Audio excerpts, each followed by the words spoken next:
Hello, Guardians. Today is October the 27th, 2023. My name's Danfinity, and welcome to Destiny Digest.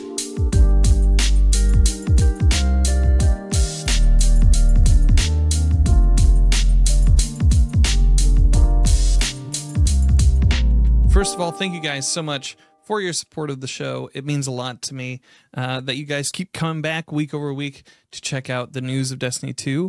Thank you specifically to Pins, Halo, Hobo Scruff, and Horizontal Adam for helping to support the show through coffee.com. If you'd like to help keep the lights on, head on over to coffee.com/Danfinity. Every buck helps. Also, I just want to say congratulations to my team that on Tuesday did a flawless Crota's End. That is Mr. Dunes, Mod Sherpa, Rogue Lyshel, Madalat, and Infernal Dragon. You guys were fantastic. Thank you so much. Also, special shout out to my friend Travis, who filled in while one of us was trying to figure out what our schedule was like for that evening. It was a lot of fun. I felt like it was not easy. I mean, you just have to survive till the end, so just murder everything in your path. Abyss gave us the most trouble. I think we had like 10 failures at Abyss, mainly due to pendulums and holes, but you know, such is life. After we got past that, it was pretty much smooth sailing. Something for teams that are deciding to do that challenge in the future. During the white light phase, after you go across the bridge, go one at a time. Don't bunch up, don't run through all at once, because you could get a bug where somebody dies and then you got to start the whole thing over again. We had that happen once or twice, just in normal runs too. And that helped save us a lot of time. Thank you so much to Kimber Prime from my Twitch chat for giving that shout. If you're looking for helps with GMs or raids, I do helps every Sunday on my Twitch, twitch.tv/Danfinity. Hope to see you in stream. Enough about me. Let's move on to the news of the week. This week, we received the Season 23 weapon tuning preview. In Season 23, we'll see auto rifles receive a 10% buff against red bar enemies. Also, a special tease that we might be getting like a heavy auto rifle, which sounds bonkers. Pulse rifles will get a 12.5% buff across red bar and orange bar enemies. Sniper rifles will be receiving a 15% buff across the board. And let me just take a moment to talk about the glaives out there, my personal favorite. I feel like they have a pretty interesting place in the sandbox, regardless of how powerful they are season over season. I have been looking forward to this pass on them since they announced it maybe 1 or 2 seasons ago. In the weapons preview, they say, we wanted to improve how good it feels to use glaives as both a melee and projectile weapon. We also wanted to increase the uptime of the shield without pushing it too far into the realm of being overpowered. As such, we made changes to all 3 aspects of glaives. Projectile damage will be increased by 25% in PvE, but in PvP, projectile damage will see a decrease. Moving on to melee, we will see a delay reduction. After firing your weapon, you will no longer have to wait about a second in order to melee that enemy. That has been decreased from 0.75 seconds to 0.2 seconds, so super quick. When talking about shields, they say relying on dealing damage with a projectile to grant shield energy was a choice made to limit the amount of uptime the highly damage-resistant shields had in Crucible and in-game PvE content. Unfortunately, it effectively gated a significant portion of the weapon's effectiveness and made using a glaive without energy feel like you were wielding half a weapon. We wanted to increase the uptime of the shield so you could get a little bit more of the weapon fantasy to shine through, but we had to be careful not to give too much or to allow the shield to become too strong in competitive content. So they made the shield energy now recharge passively when the glaive is held at a rate of 1% per second. Base glaive shield damage resistance in PvP remains at 50%, while damage resistance against primary ammo weapons and melee attacks has been reduced to 30%. To find out more about what they'll be doing with the exotic class glaives, as well as other exotics like Vex Mythoclast, be sure to check out the link in the show notes for the weapons preview. There's some really spicy stuff in there. I think when you're using the linear fusion version of Vex Mythoclast, it does up to like 200% extra damage against champions. That's going to be super nice in several Grandmaster Nightfalls. Not only did we get that weapons preview, but we also got a This Week in Destiny written by Hippie.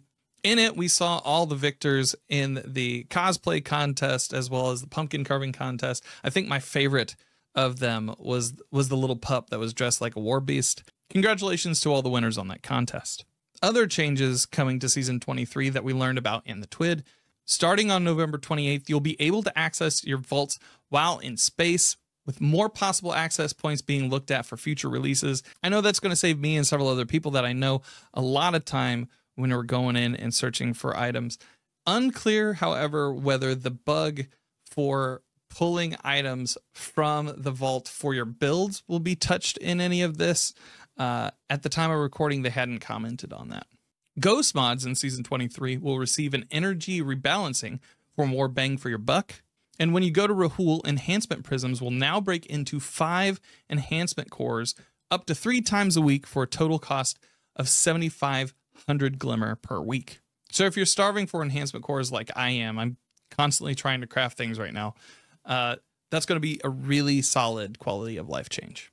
That's it for the news. Now for our interview with MyelinGames.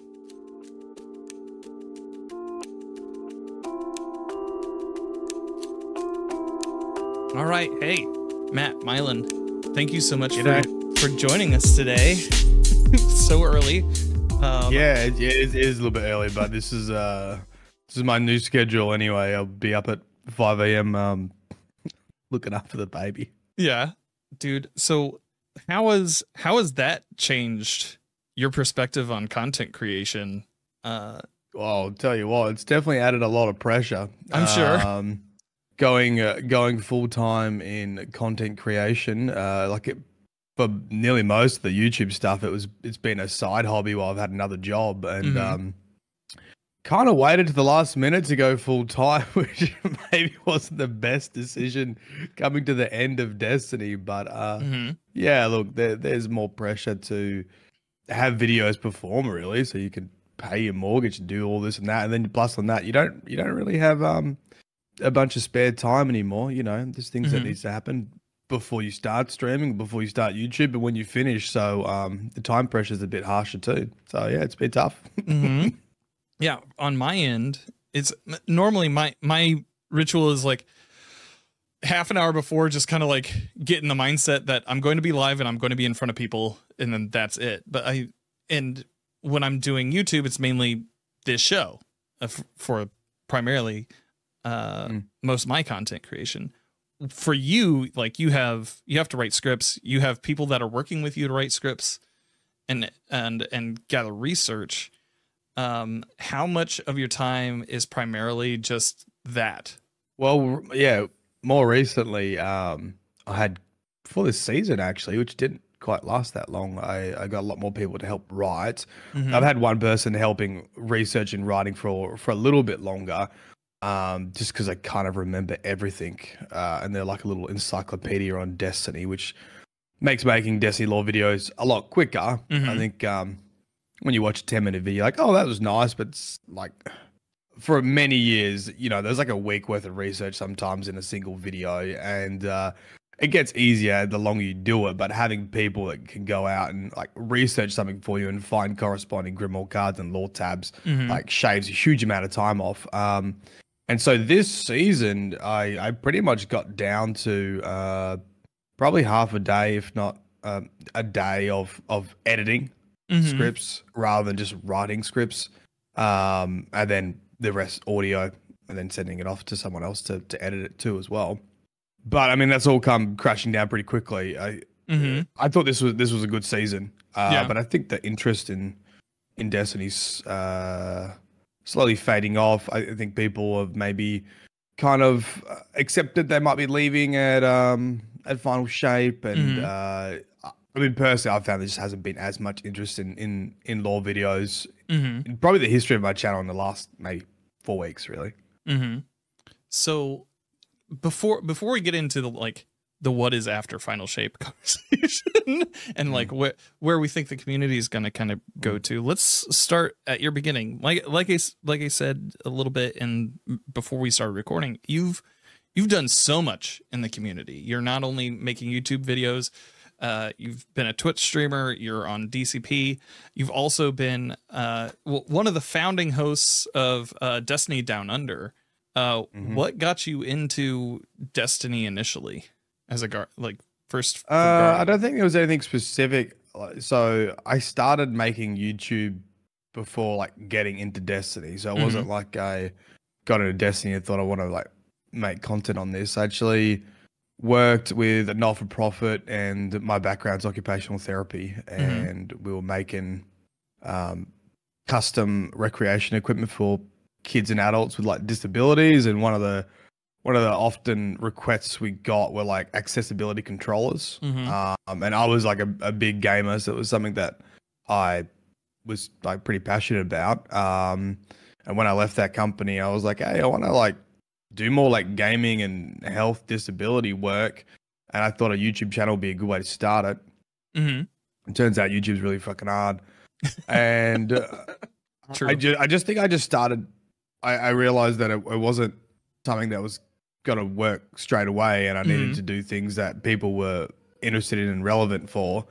So I just started just doing more gaming kind of videos, even though like my very first videos are like how to look after your health whilst gaming and like ergonomics and stuff like that. You can't watch them anymore. I think they're on private. I mean, that's useful information.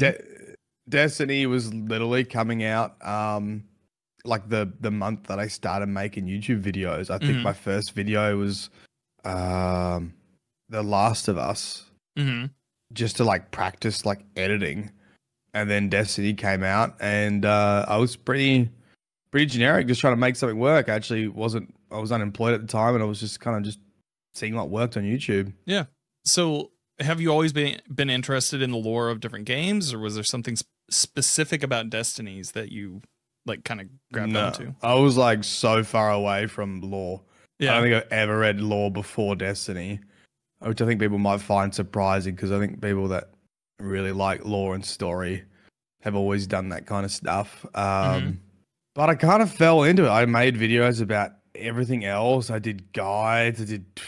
I still remember resource guides, running around circles in Destiny 1, just gathering relic iron.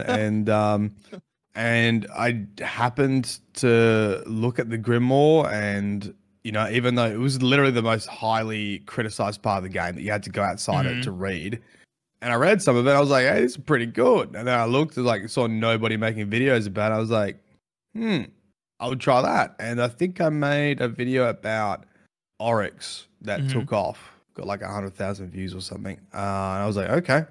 And then I haven't really looked back since then.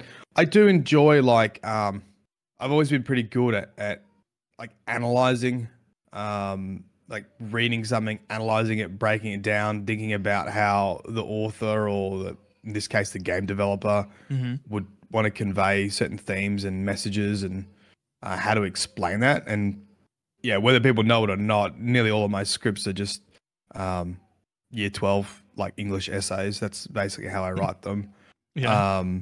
I don't know if you guys, I'm assuming you do the same thing in America, but yeah, it's just like, you know when you have to like watch a movie and you have to like Cliff notes. Like why the author like did those camera angles. That's pretty much what I do for Destiny. It's something that I've always been good at, to be honest. But I wasn't never like gravitated towards lore before that. I think I was the appeal was like making content now. Like that was the fun part for me. Like the idea of making videos that people like and that could entertain them would just always blow my mind. Like I think even in the early days, you look at how many minutes is consumed watching a video. I was like, this is crazy. Like to think about people sitting down and actually wanting to watch something that I've made. Like that idea was cool.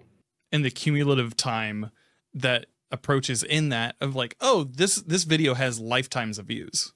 Yeah. That's pretty wild to think about. So when you started playing, you got into the lore, and you're making the videos. We're sitting now like on the precipice of year 10 of this franchise. How do you feel about it right now? I think that they're doing a lot of kind of cleanup on story, it feels like to me, and they're tying up some loose ends, but they are leaving longer strands for much further out after Final Shape. I think this season's actually been really good at acknowledging a lot of like old school lore, and it's been very accurate in referring to some of the old stuff. I wouldn't be surprised if some of the original writers had come back on for the season or something similar, because that's happened before with like the author, you know, like Seth Dickinson of Books of Sorrow has been contracted to do other seasons and other stuff. And this one feels very authentic to what's previously been written. And I think it's a good story with Season of the Witch. So definitely don't have any issues with the direction it's going. I mean, obviously I had huge issues with Lightfall, but that's a whole another video. Yeah.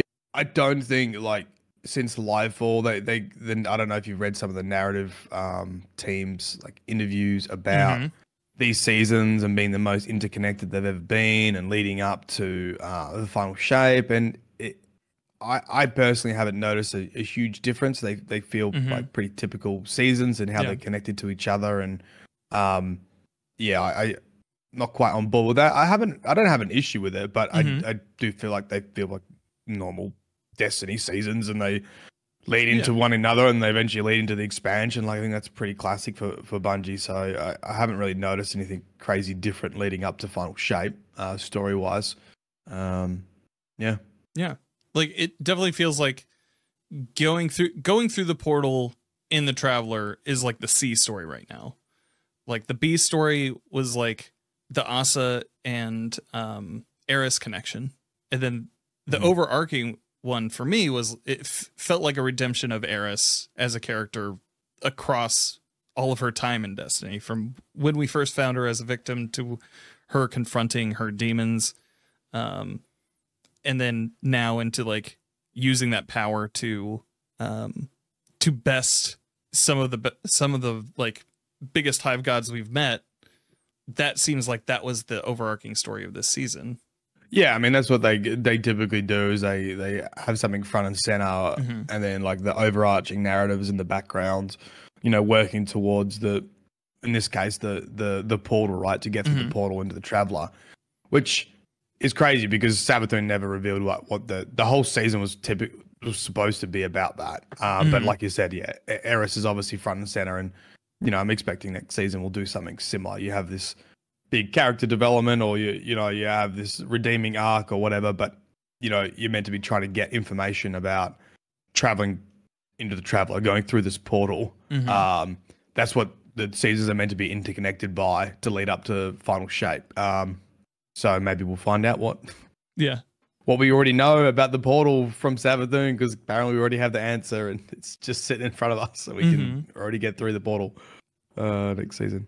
I know, going back to one of the interviews that you referenced earlier, they were saying they were like, hey, don't really count on Savathun to be too big into the season. Like, that's not the main thrust. I think it was good how they had Savathun involved in this season. Like, I was pretty concerned when they were backpedaling on like, don't expect too much from Savathun, and then I saw what they did with it, and I was like, okay, I kind of understand where you're going with this. And I think it was a good integration of a pretty main character not being front and center. So I think they did a good job with throwing Savathun back into the mix without her just like taking all the spotlight, and it being primarily about Eris. And you know, Immaru, I think was great as well. I know we have like one secret triumph for the end of the season. Do you think that they like kind of do what they've done with the formula before, and like a week before the next season we get like some cutscene to tie everything up into it? Or there might be an epilogue. I'm thinking there probably needs to be some connection to the next season. It's all the fact that they've said that these are the most internet connected seasons, and I've read everything. I'm not too sure how they're connecting this season to the next season. Apart from, I don't know, finding out what we already know about the portal. And they haven't really made that super obvious. It was in the lore entry, and obviously a little bit in the cutscene, but like, I think that needs to how it connects to the next season. So I'm kind of expecting an epilogue, but we'll see. What has been one of the biggest surprises for you this season? Excuse me. Oh god, now I'm thinking about I haven't played Destiny in a couple of weeks. I mean, Eris's transformation was probably the coolest thing. I just love her design, and her embrace of that, and the distraction, no, the cutting Zevi off from the throne world is probably up there. Something that I didn't quite call. I thought there was going to be something to do with throne worlds because of how the law was being written, and there was all this talk with throne worlds, but I definitely didn't call Eris becoming the most single powerful hive entity and being able to sort of sever Zevi from a throne world. That definitely came as a surprise. Killing Savathun, that was a nice touch too, to be honest. That was like a straight up anime like cutscene, just like the way that they framed it of the sword going out like that was fantastic.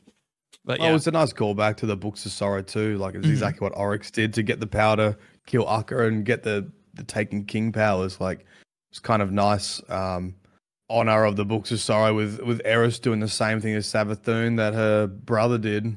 Where do you feel that we're going? Do you feel like we're going anywhere specific next season? Outside of just the road to the portal? I don't know. Yeah. I honestly have no idea what they're doing next season. I mean, I haven't heard anything. I haven't watched any leaks. I haven't seen anything. There's nothing that really points in a certain direction that I know of from a lore point of view. So I'm a bit stumped. What's happening next? I honestly don't know. Well, was there anything to forecast this past season, like with Season of the Witch? Was there anything to forecast that before going in? I can't remember if there was anything. I can't remember. I'm trying to think of how that previous season ended. I'm not too sure. Okay, we had cleansed Asa. I think. It was like we got the whole backstory of the witness. Yeah, I'm not too sure. Gotcha. With Final Shape, so we're going to end up facing the witness, and then we have the chapters afterward. What do you see happening in the world of Destiny post Final Shape? Are there any dangling threads that you kind of wish that they'd? Well, I think Zevu will be in the Hive episode because I can't see Zevu being. I mean, she obviously wasn't revealed in this season. I can't see her being taken out in a season, and I can't see her being crammed into Final Shape either. Maybe Hopefully. They could put her in Final Shape, but I kind of feel like she'll be in an episode because, I mean, if you get rid of Zevu, you kind of got rid of your Hive pantheon. Like you don't have too many left unless they're actually going to make Eris evil. Like you kind of need someone who can talk and be evil as a villain arc. Right. Otherwise, if you kill Zevu, how are you going to keep? And that's obviously this is the issue with the Vex, right? Like Vex kind of meant to be the biggest, baddest dudes around, but they're always like controlled by someone else, like Savathun controlling Courier Blade Transform, or because they're quite emotionless. So you got to put someone with personality with them. So I do think that they'll introduce something to do with the Vex and expand that a little bit more. And ironically, I think that's like the OG storyline that got left behind. They're meant to be darker than darkness. They're meant to be more evil than evilness, or whatever the Exo Stranger said. Yeah. And they've been left off to the side a little bit. We've had our big expansions with Hive and Fallen and Cabal. We've made alliances and all this kind of stuff. So I think Vex is something that needs to stand alone, and I think they'll address that in an episode. I think ZV will be in an episode. I'm not too sure what to expect. I hope these episodes, I think they will give a little bit more allowance to not necessarily doing flashbacks, but I would love to see flashbacks in Destiny. Like they could just take an episode and do like a historical part of Destiny, but I think it would give them options to just sort of tell discrete stories a little bit more, not always having to lead it back to some like major overarching arc. And I'm hoping that will give them a little bit more flexibility to tell a really good story. Kind of like how, like with Star Wars, everything always ends up like tying back in to the Skywalker saga in some way. Like it's such a huge universe, yet everything seems to be like along this line.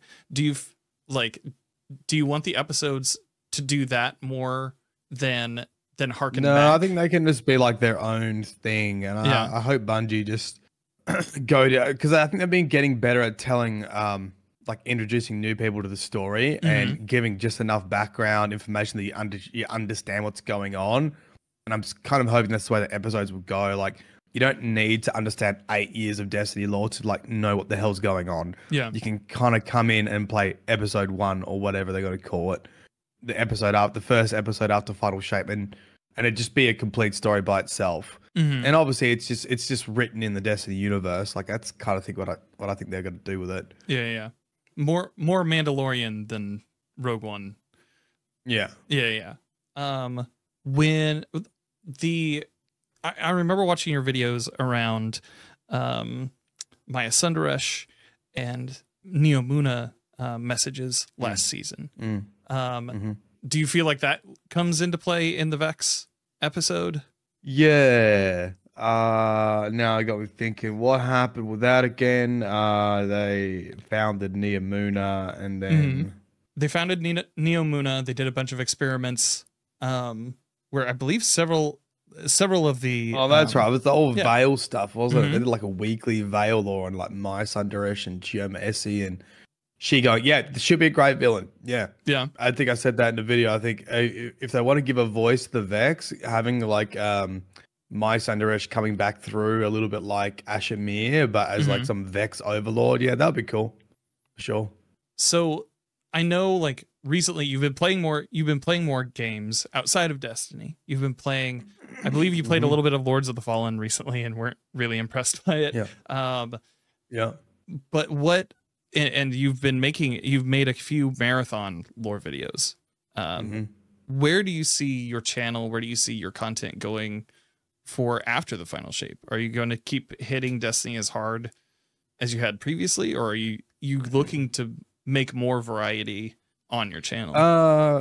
Yeah, it's a good question. I don't know. I'm already making variety. I just released Lord of the Rings Return to Moria video this morning of first impressions.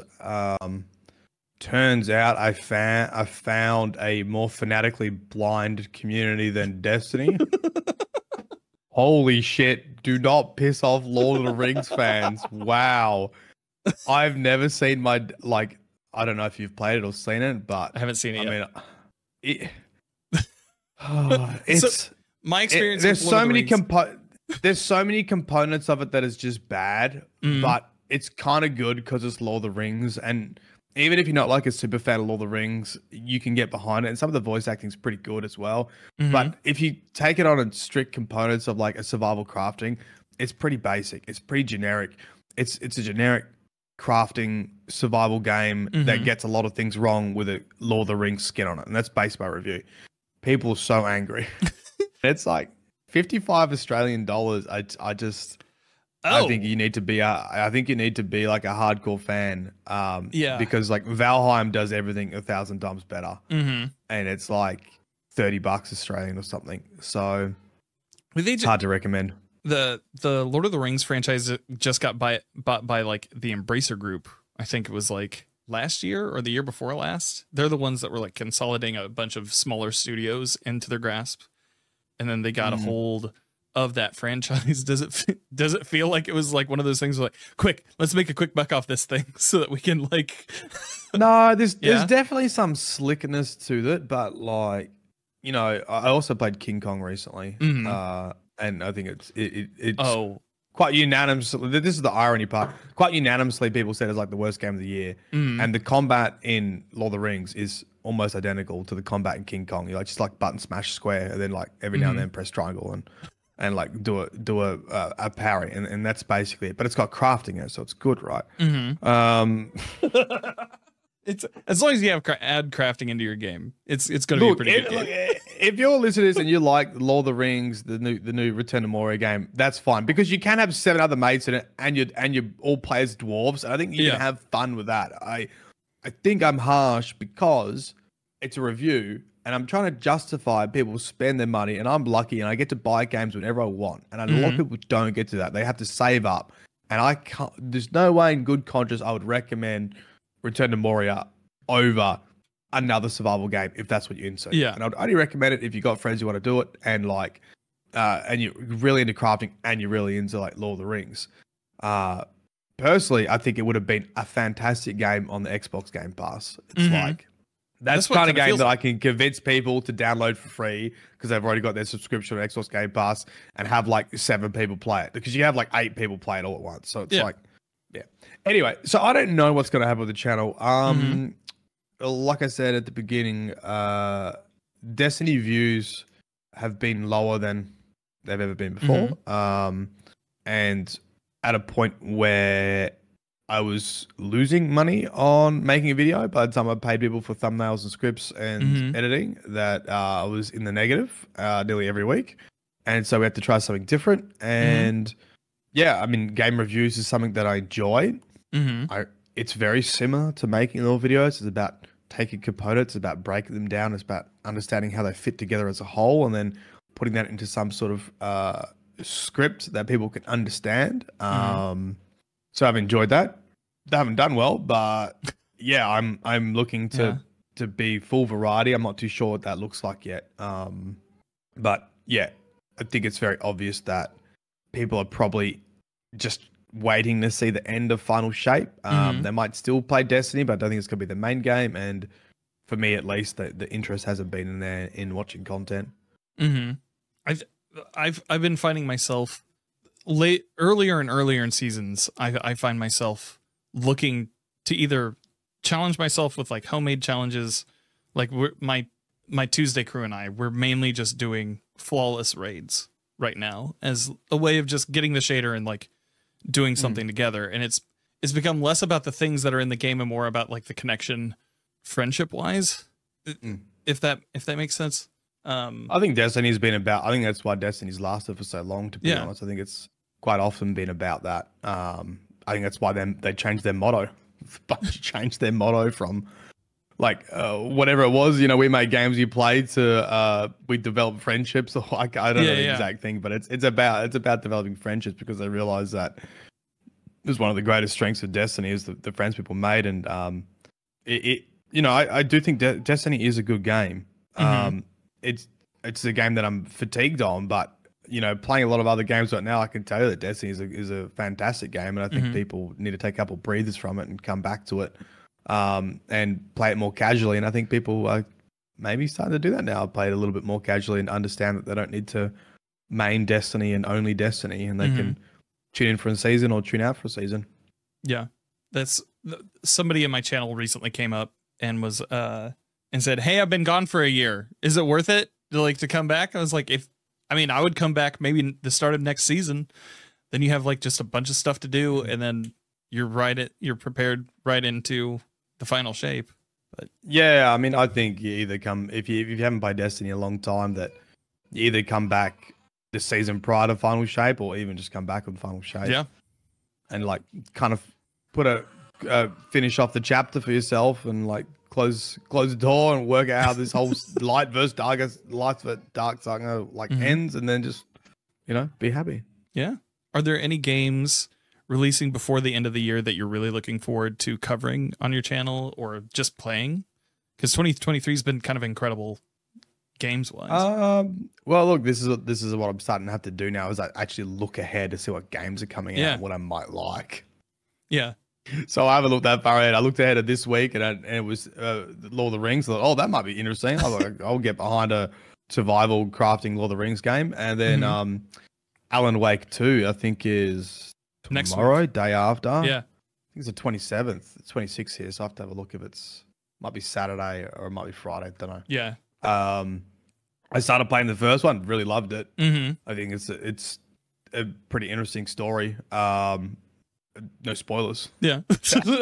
No spoilers for like a 12-year-old game. And I'm kind of interested to see where this is going. Like it's good. I will spoil this though. I will spoil this though. It takes him 3 chapters to admit that he loves his wife.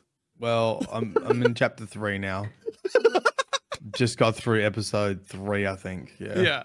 It's like right at the end where he's like, "I miss her." And you're like, "It's the first time you said that, bud. What's going on?" Yeah. He hasn't been too emotional, like going through Nightmare Realms. No joke. Well, I'm gonna go ahead. Let's see what the audience has prepared for you question wise. Rich Widdowson says, from a lore perspective, which character fascinates you the most? And what Aussie animal should be turned into a gun next? Yeah, Aussie animal's easier. Yeah. Maybe something like an emu, because we lost the emu war. I think that would be the most terrifying thing. I'm not too sure what that would look like. Mm-hmm. Maybe like a giant sniper rifle with a big body, because emus got really long necks. Yeah. It'd be like it look a little bit like that, I guess. Like a shoulder-mounted sniper rifle. Yeah, like it almost looks like a bazooka, and it's like a really long neck, and like the beak is like the barrel, I guess. Yeah. I don't know how to answer. The one's about like, who's your favorite Destiny lore person? It's like, man, there's so many great characters in Destiny. I think Eris is right up there now with completing her kind of arc and redemption, and always being considered to be evil, and now she's like come back around and she becomes the most powerful hive, and then she like rejects that logic. Like, she's got a great story arc. But there are plenty of characters with that in Destiny, so I don't have like a favorite, to be honest. Does it like when you find yourself researching a character, do you find that you grow more of an affinity to them as you're researching them and finding more depth? Or you've clearly said that it's hard to kind of pick one, but I find it like this. I hope people will resonate with this. You know, when you watch a movie and it's like usually pretty fun. And then when you did like year 12 English and like the teacher's like, okay, we're going to watch this movie. Like, yes. And then you realize like watching movies, like when you're analyzing every sentence, is like really fucking boring. And you're like, yeah. So usually when I finish with a script, I'm like, thank God I never want to read about that ever again. Yeah. And then next week I'm like refreshed and I'm fine. Right. So I don't feel like I get more attached to characters when I'm researching them, because I'm doing like some character piece. They're super hard because you got to dig through literally 8 years of like lore to try find like why Shaxx is such a badass, which is like the next video. And yeah, I kind of like, yeah, like this is cool, but I don't want to keep researching this. Yeah, a little less of that for next week. So yeah, no, I don't get more attached to characters as I reach them. And when I first like see something in a season, like I think there was some cool stuff about Shaxx this season. I was like, yeah, that's pretty cool. Like, nice, adds to this story, adds to this, adds to that. But yeah, there's also the element of just writing 10 pages of lore and like kind of being ready to like have the video be released and like move on with another topic. Yeah. Clancy 5000 asks, hello fellas, 2 questions if I may. Your favorite ever season from a lore perspective. What do you think could be well, we kind of covered this. What do you think the theme of next season and how it could lead us into Final Shape? Yeah, they're both, unknowns. I'm not too sure what it is going to be. It's got to be something to do with what the Sabbath hinted at. And that we already have the answer to get into the Traveler. But I'm not too sure on what race and what sort of main storyline at all. And then favorite lore season. Oh, man, I'm not really sentimental at all. Like, I know Destiny fans are like, yeah. Oh, I'm not. Like, I think this season was really good, to be honest. Yeah, I don't know if I'll say it's my favorite of all time. Let me bring up a list of like every Destiny season and think of like anything really stands out. Yeah, I remember I liked Black Armory a lot, mainly for like the aesthetic and like for Ada. Yeah, that was cool. Yeah, Plunder was good. Just like getting Mithrax, I think it was cool that Mithrax came back into Destiny. Like that's a nice story. Like I actually met the guys when I did the anthology. Well, before the anthology, when I went over to Seattle for the what do they call it, summit. Met the dudes that like made Final Hour, what's it, 0 Hour, and they were like lore nerds too, and like had massive hard-ons for Mithrax. I like kind of got Mithrax into the story, so like it was cool to see him come back so many years later and like start off as this like fan favorite sort of little snippet in a side, exotic quest, and then end up in a main like season. It's pretty nice. Yeah, I think like Splicer aesthetically, I think is one of my favorite seasons. That and activity wise, like just being able to farm out those. Oh yeah, sorry, I said Plunder in my head. Yeah, I meant Splicer. Splicer, sure. Yeah. Splicer was really cool. But yeah, so there was something about like Ada's story that I really, really enjoyed. Yeah, I was having a look. Yeah, it's got to be Splicer, really. Arisen was not bad because of how it led into Witch Queen. I think Arrivals was okay. Hunt was pretty average, like just story wise. Lost and Risen had some good synergy.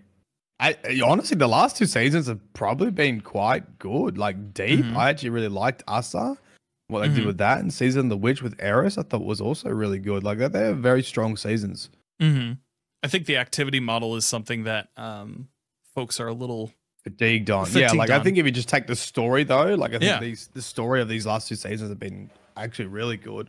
I think it's more that people are fatigued of playing Destiny for 9 years. Right. Wispipedia is asking, who is the next lore-only character you hope to see in the game, or hope to see more of as an established character with a concrete story? Whatever happened to Anor, one of those researchers, like one of those crazed investigators that hate everyone using stasis and stuff like that. She's got a pretty deep storyline. Yeah. So somebody from like the Owl sector or the no, what she's like she's not hidden. Is she hidden? I think she's just like a rogue. I know she's from the Praxic Order. Oh, okay. I think. Yeah. Yeah. They could really go into depth about those orders. Like more some good stuff there. Yeah, more secret society type stuff I think would be interesting in Destiny. Yeah, Owl Sector was cool when they introduced it with Siva. Yeah, that was nice. I mean, the hidden are always mentioned. You've always like hidden members that you could use, and obviously like links to Eris. Like they're always sort of spoken about. You could easily have like a spy season. There's a character in the lore. They introduced him back in Forsaken, where he was a guardian who had been rezzed, but he didn't want to be rezzed, and he was going off and killing ghosts before they could find their guardian, and he would just drag them around behind him.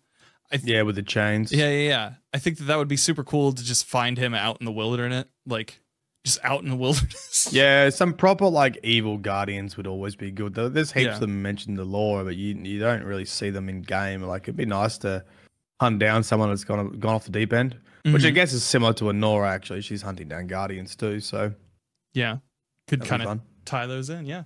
Final question comes from Daviator89. What's Myelin's favorite part of the ANZ Destiny community? What would be the wildest imaginary ending to the Light and Dark saga? Okay, ANZ is a great community because it's very close knit and it's small, and you get to work with the regional team like quite closely. And you know, as regards to ANZ content creators, there's very few of us, so that's nice. And we often have much more often than probably the US. Like we have pretty regular like events and catch ups organized by the regional teams, and that's always cool. Like that's always fun, and everyone's always friendly and very Australian. So you can't really go past that. And what was the second part of the question? Second part of the question: what would be the wildest imaginary ending for the Light versus Dark saga? Probably Bungie breaking the fourth wall, and like it's just a game kind of deal. Yeah. They've kind of pointed to that in the past. Yeah, they've been like hinting at that for ages, and they keep bringing it back up. I'm like, bro, like the witness turns the game off. I'm out. I'm out. Yeah, I think that would be the craziest ending. Is like the proper fourth wall breaking. Yeah, like it's just a video game. Are you familiar with the show Newhart? No. Okay. So there was an American TV show called Newhart. It was the second TV show that Bob Newhart ever starred in. In the first one, he was a psychiatrist. And in the second one, he was a hotel keeper. I'm telling you this because the end of his second show, Newhart, ended with him waking up next to his wife from the first series. And it was all a dream. All a dream. Well, I mean, one of my actual favorite like lore entries that kind of got me really interested was to do with the Vex researchers and thinking they're in a simulation. Yeah. And like thinking that they were trapped in a Vex mind. Like I just found that's so cool. Yeah. To think that if we found this being that could replicate reality, how would we prove our own reality that we're not just like simulations without driving yourself mad? Yeah. Yeah. So like, I think it would be too cliched, and then that would also be crazy if they like either A, broke the fourth wall, or B, were like, yeah, it's a simulation. That would be like, yeah, actually like Matrix style, just in some sort of like capsule. Yeah. Well, I mean, the thing is they've confirmed like the multiverse in Destiny. Like, yeah, like all of Bungie games do exist, like in the lore. Like that's how you got the 30th anniversary. Yeah, that's like that was sucked through this conflux, and that's how you get like Master Chief's like pistol and the BXR and all this kind of stuff. So like they exist. But if they went to the next stage, you'd be like, oh, this universe have like an overlord. Ooh, Bungie. Oh yeah, break the fourth wall. Well, we were talking. I was like, hey, like it would be great for them to like delve into like more of their hidden like secret society things. Even like the 9, like we have explanations for what the 9 are, but we don't really have any. We've never really had direct communication with them. Do you feel like that would be a story thread? Yeah, 9 would be a good storyline. I wrote a little video about them a while ago. And they could still work out what's happening with them and go a little bit further as well. Even though I feel like they've like half closed the door on the 9, I think they could reopen it and do some cool stuff with it. I'm still hoping to. I don't think it will happen, but another crazy ending after Final Shape is just like new universe, new planet, new parallel timeline, kind of soft reset to freshen everything up. I don't think that will happen, but it's up there in the crazy things to happen after Final Shape. I wish. Yeah. That would could help out with that. Yeah. That would be great. I mean, everybody's complaining about their vaults right right now. It's like, well, you don't have your vault in this alternate universe. Yeah. Well, I mean, I think for me, like Rolk opened up the universe a bit, and when I saw Rolk, I was like, oh, this is sick. Like a completely different enemy race, and it kind of made the universe feel a lot bigger, and I just wanted more of that. And I want to see some other enemies. I don't know if that's going to happen, but that would be interesting to see more of that type of enemy. I mean, we're getting some of that in Final Shape with the subjugators. Is that what they're called? I think. Yeah. So they're kind of like Rolk and Nessie Jr. like hybrids. Yeah. So yeah, we'll just have to see. I'm eager to see what they come up with afterward. But yeah, I think what you're saying of like people taking more time to kind of take off and maybe appreciate it more, it would be healthier for people. But yeah, I'm hopeful. Well, Matt, thank you so much for being on the show, man. It means a lot that you would even answer the call at this early time in the morning for you. Why don't you tell the folks at home where they can find you on the internet, sir? MyelinGames, pretty much everywhere. MYELIN, Twitter, or whatever you call it now. YouTube, Twitch. Streaming on Twitch like every day. You guys have the YouTube channel. That's about it. My name's Danfinity. You can find me on the Twitter and the Instagram and the TikTok at DanfinityGG. You can also find me on Twitch 3 days a week, helping Guardians out with in-game activities. Also dipping in a little bit into Baldur's Gate 3. If you'd like to support the show, remember to rate and review on your podcast platform of choice. Anything you say helps us in the algorithm. And if you'd like to give a couple bucks a month to help keep the lights on, head on over to coffee.com/Danfinity. That is ko-fi.com/Danfinity. Of course, all the links are in the show notes. Thank you so much for listening, and I hope you find what you're grinding for.